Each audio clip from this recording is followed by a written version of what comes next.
शोभा यात्रा पे मुझे बता दीजिए कि किसी मुसलमान ने पत्थर फेंके हो। पत्थर भी जो भी कोई होता है ना, उन्हीं की तरफ से फेंकते हैं, लड़ाई करवाने की वजह से। सिर्फ किस लिए? बदनाम करने के लिए, मुसलमानों के बदनाम करने के लिए कि जी मुसलमानों ने हमारी यात्रा जा रही थी, इस पे पत्थर फेंका। लेकिन कोई भी मुझे मुसलमान ऐसा पत्थर, आज तक मैंने वीडियो देखी, पत्थर मारता हुआ नहीं दिखा। बल्कि मुसलमानों के साथ ही आज तक गलत हो रहा है और नारे ये लगाए जा रहे हैं कि मुल्लाओं को काटेंगे, मुल्लाओं को मारेंगे। और राम ने कब कहा है? राम के नारे लगा लगा के राम जी को बदनाम करते हैं कि जय श्री राम, जय श्री राम। तो आप मुझे बताइए, आप तो हिंदू है ना, आप मुझे बताइए कि ये नारा राम जी ने कब दिया था और क्यों दिया था? आज मैं आपसे पूछ रही हूँ सवाल, आप बताइए नारा क्यों दिया था हमारे राम जी ने? जय श्री राम तो नहीं दिया था क्या नारा? उन्होंने जय श्री राम नारा ही दिया था, इसलिए दिया था क्योंकि लोग बोलते हैं जय श्री राम, वो लोग आपस में लड़ाइयाँ कर रहे थे, इधर उधर एक दूसरे को मार रहे थे। तो जब राम जी ने कहा था, ये नारा मैंने इसलिए लगाया था जय श्री राम का, क्योंकि लोगों को जोड़ने के लिए, ना कि लोगों को मारने के लिए, काटने के लिए। हमारा धर्म नहीं सिखाता आपस में बैर रखना। हिंदू हैं हम, हिंदू सिखा हमारा।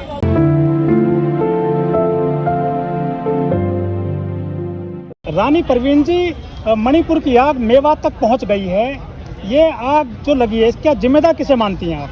देखिए, ये जो आग मणिपुर में लगी है, मणिपुर से जो राजस्थान, ये हरियाणा तक आ गई है, तो इसके जिम्मेदार मैं पार्टी को ही मानूंगी, बीजेपी पार्टी को, मोदी जी को।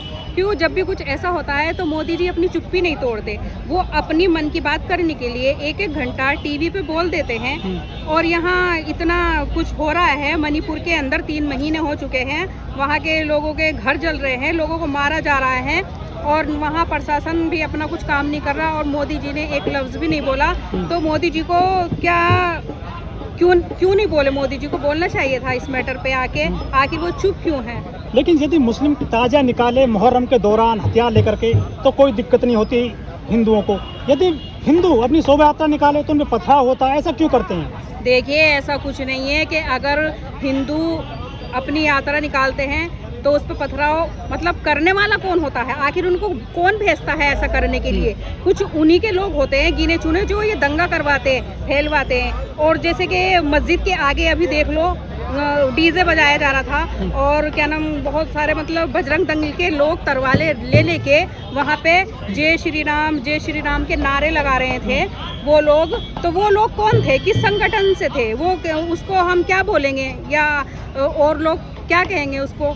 इस बात पे क्यों नहीं सरकार बोलती या चुप क्यों नहीं करती? अगर वो आके 2 मिनट के लिए मोदी जी कहे कि ये दंगा ना करो, दंगा शांत करो, तो दंगा शांत भी हो सकता है। जब कोरोना काल का टाइम आया था तो मोदी जी ने कहा था टीवी पे आके कि ताली और थाली बजाइए, तो पूरी जनता ने उनकी बात मानी थी। लेकिन मोदी जी को क्यों नहीं बोलते? वो क्यों चुप्पी नहीं तोड़ते अपनी इस बात पे? जब दंगे होते हैं तो आखिर उनके मुंह में कौन सी दही चिपक जाती है, ये चिंगम चिपक जाती है? आखिर उनको बोलना चाहिए इस मुद्दे के बारे में। मणिपुर जल रहा है, कुछ नहीं बोले, और ये हरियाणा जल गया, कुछ नहीं बोले। आखिर क्यों? कि सरकार चाहती है कि दंगे होते रहे और हम कुर्सी पे बैठे रहे, और सन 2024 में कि अपना हिंदुओं का वोट मैं एक तरफ कर लूँ, इसलिए वो दंगों को नहीं रोकते।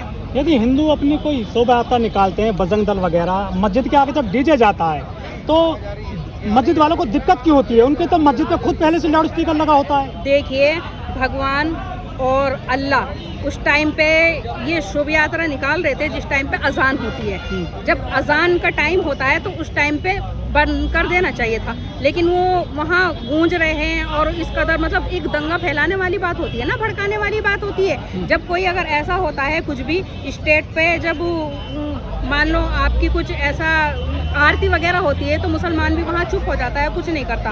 और इतना मुसलमानों के साथ आज जो अत्याचार हो रहा है इस सरकार में, कभी किसी सरकार में ऐसा नहीं हुआ। अभी देख लो, मौलाना साहब को ही शहीद कर दिया गया मस्जिद के अंदर, मस्जिद में मारा, उनके गोली से मारा है उनको। और क्या नाम, मस्जिद में आग भी लगा दी। ट्रेन में 3 मुसलमानों को मारा है और 1 और 4 को मार दिया पुलिस वाले ने। ये काय का जहर फैला हुआ है ये? आखिर चाहती क्या है सरकार? कुछ बोलती नहीं है इसको ऊपर। क्या चाहती है सरकार के दंगा होते ही रहे, ऐसे लोग मरते रहे? नेता के लोग बेटे तो नहीं मरते, बच्चे तो नहीं मरते इसमें? आखिर कौन मरता है? हिंदू मुस्लिम का बेटा मरता है। और मैं उनको ये बोलना चाहती हूँ, जो भी लोग दंगा करना चाहते हैं, देखो कोई नहीं मरता, ऐसा दंगा फसाद ना करें और अमन चैन और प्यार से रहे, मोहब्बत से रहे इंडिया में। ये इंडिया हमारा आज़ाद है और आज़ाद ही रहेगा। इंडिया जिंदाबाद। लेकिन नूह और मेवात में लाखों की संपत्ति जल गई है, करीब 5 लोगों की मृत्यु भी हो गई है। ये तो वहाँ बढ़ता ही जा रहा है विवाद, और इसके लिए किसको जिम्मेदार मानती हैं आप? देखिए, ये तो जिम्मेदार कौन है सबको पता है। कौन बैठा है इस टाइम सत्ता में, कौन नहीं बैठा है, ये सरकार ही जिम्मेदार है। सरकार रोक नहीं लगा रही, वहाँ की पुलिस कुछ नहीं कर रही है, वहाँ के जो सीएम है वो कुछ नहीं कर रहे हैं। तो गलती किसकी है? अगर वो कानून अपना सही से काम करे तो दंगे कब के रुक जाए। दिल्ली पुलिस में भी दंगे फैल जाते हैं। जब शोभा यात्रा निकाली जा रही थी 2 तारीख को, वो तो मैं सलाम करती हूँ, दिल्ली पुलिस को सलूट करती हूँ कि उन्होंने दंगे नहीं होने दिए, आराम से यात्रा निकल चुकी है 2 तारीख को। अगर यही काम और जगह की पुलिस भी कर लेती, मणिपुर की पुलिस कर लेती, आज दंगे नहीं फैलते, 3 महीने से ज़्यादा हो गए हैं। और यही काम अगर हरियाणा की पुलिस भी कर लेती तो ये दंगे नहीं फैलते। कहीं ना कहीं इसमें पुलिस भी जिम्मेदार है। लेकिन नूह मेवात के लिए मोनू मानेसर, उस मोनू यादव को जिम्मेदार माना जा रहा है। देखिए, उन्होंने वीडियो जारी करी थी 2 दिन पहले, बोला था मोनू जी ने कि मैं आ रहा हूँ जीजा का, अपना जीजा का स्वागत करना।